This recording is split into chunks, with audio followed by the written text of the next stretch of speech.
পাগল পাগল, পাবনা সিট নাই, সমস্যাটা এইটা। এদের বলা হয় টিকটক মৌলবী। এদের কি বলা হয়? এই টিকটক মৌলবী যখন টুকটাক কথা কইয়া সমাজে ফেস লাগায়, তখন তাদেরকে ঠিকঠাক করতে গেলে তাহিরির মতন বেড়া দরকার আছে। অপরের উপরে মিথ্যা অপবাদ দাও কেন? কেন বলো মিথ্যা কথা? এখন বুঝায় কও। কোন আলেম দ্বীন, হক্কানি রব্বানি মুত্তাকি আলেম যিনি, তিনি কখনোই উম্মতের মধ্যে বিভক্তি করে না।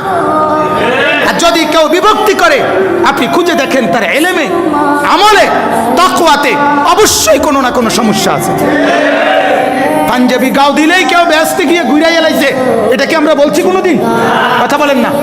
আর হুজুর মানেই বেহেশতি, দুই এক বেলা হয়তো দুপুরের বাদ বেহেশতে খায় আর রাইতে এলাকাত খায় নাকি? তো তাইলে